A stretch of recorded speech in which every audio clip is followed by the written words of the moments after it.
दिल्ली विधानसभा चुनाव के exit poll आने शुरू हो गए हैं। 7 एग्जिट पोल आए हैं। सभी में भाजपा को बहुमत मिलता दिखाई दे रहा है। आम आदमी पार्टी की सीटें आधी तक घटने का अनुमान जाहिर किया गया है। एग्जिट पोल के पोल ऑफ पोल्स में भाजपा को 40, आम आदमी पार्टी को 25 और कांग्रेस को 1 सीट मिलने का अनुमान है। दिल्ली विधानसभा की 70 सीटों पर बुधवार शाम 5 बजे तक 57.70% वोटिंग हो चुकी है। मतदान का वक्त 6 बजे खत्म हो चुका है, लेकिन लाइन में लगे लोगों के वोट पड़ रहे हैं। चुनाव के नतीजे 8 फरवरी को घोषित होंगे। सरकार बनाने के लिए 33 सीटों की जरूरत है। सट्टा बाजार के अनुमान के मुताबिक आम आदमी पार्टी की सीटें पिछले बार के मुकाबले घट सकती हैं। दिल्ली में आम आदमी पार्टी के अलावा किसी भी पार्टी ने सीएम फेस घोषित नहीं किया है। आम आदमी पार्टी सत्ता में लौटी तो अरविंद केजरीवाल का मुख्यमंत्री बनना तय है, जबकि भाजपा और कांग्रेस की ओर से 3 नाम चर्चा में हैं। हालांकि कांग्रेस सरकार बनाती नहीं दिख रही है। भाजपा हमेशा मुख्यमंत्री को लेकर चौंकाती रही है। फिर भी आम लोगों के बीच प्रवेश वर्मा, रमेश बिधूड़ी और दुष्यंत गौतम के नाम की चर्चा है। वहीं कांग्रेस की ओर से प्रदेश अध्यक्ष देवेंद्र यादव, पूर्व सीएम शीला दीक्षित के बेटे संदीप दीक्षित और महिला कांग्रेस की अध्यक्ष अलका लांबा मुख्यमंत्री पद के बड़े दावेदार हो सकते हैं। भाजपा की ओर से सीएम पद के लिए चर्चा में पहला नाम प्रवेश जाट समुदाय से आते हैं। दिल्ली के 364 में से 225 गांवों में जाटों की आबादी सबसे ज्यादा है। दिल्ली की करीब 50 सीटों पर ये असर डालते हैं, जबकि 20 सीटों पर हार जीत का फैसला करते हैं। ऐसे में हरियाणा और पश्चिमी यूपी समेत अन्य राज्यों के जाटों साधने के लिए प्रवेश को मौका मिल सकता है। दूसरा नाम रमेश बिधूड़ी का है।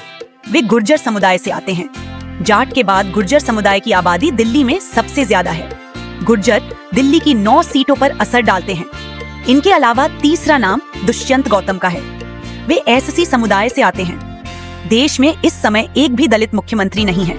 ऐसे में भाजपा की सरकार बनने पर दुष्यंत गौतम को मुख्यमंत्री बनाया जा सकता है। चुनाव के दौरान जनता का मूड जानने के लिए 2 तरह के सर्वे किए जाते हैं। वोटिंग से पहले के सर्वे को ओपिनियन पोल कहते हैं, जबकि वोटिंग के दौरान होने वाले सर्वे को एग्जिट पोल कहा जाता है। आमतौर पर एग्जिट पोल के नतीजे आखिरी फेज की वोटिंग खत्म होने के 1 घंटे बाद जारी किए जाते हैं। एग्जिट पोल करने वाली एजेंसियों के वॉलंटियर वोटिंग के दिन वोटिंग बूथ पर मौजूद होते हैं। ये वॉलंटियर वोट देकर लौट रहे लोगों से चुनाव से जुड़े सवाल पूछते हैं। वोटर्स के जवाब के आधार पर रिपोर्ट बनाई जाती है, जिससे पता चले कि वोटर्स का रुझान किस तरफ ज्यादा है। इसी आधार पर चुनाव के नतीजों का अनुमान लगाया जाता है। लोकसभा चुनाव में दिल्ली की 7 सीटों पर आम आदमी पार्टी और कांग्रेस ने इंडिया ब्लॉक में साथ रहते हुए लड़ा था। इसके तहत आम आदमी पार्टी ने 4 और कांग्रेस ने 3 लोकसभा सीटों पर चुनाव लड़ा था, लेकिन सभी 7 सीटों पर भाजपा ने कब्जा जमाया था। इन सभी सीटों पर भाजपा को कुल 54.7%, जबकि इंडिया ब्लॉक को 43.3% वोट मिला था। सभी सीटों पर जीत हार का मार्जिन औसतन 1.35 लाख रहा था। अगर लोकसभा के नतीजों को विधानसभावार देखें तो भाजपा को स्पष्ट बहुमत मिलता दिख रहा है। भाजपा 52 विधानसभा सीटें जीत रही है।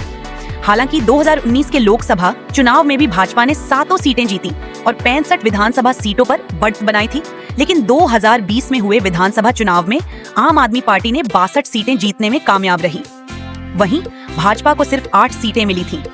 इसी तरह 2014 की प्रचंड मोदी लहर में भाजपा 7 लोकसभा 7 सीटें जीतकर 60 विधानसभा सीटों पर आगे रही थी, लेकिन 2015 के विधानसभा चुनाव में आम आदमी पार्टी ने 67 सीटें जीती और भाजपा 3 सीटों पर सिमट गई। विधानसभा चुनाव में करीब 18% स्विंग वोटर्स के किंग मेकर साबित होते हैं। दिल्ली चुनाव लोकसभा के करीब 9 महीने बाद होते हैं। इतने कम वक्त में ही वोटिंग ट्रेंड में बड़ा बदलाव देखने को मिलता है। पिछले 3 विधानसभा और लोकसभा चुनावों का विश्लेषण करें तो स्विंग वोटर्स ही दिल्ली की सत्ता तय करते रहे हैं।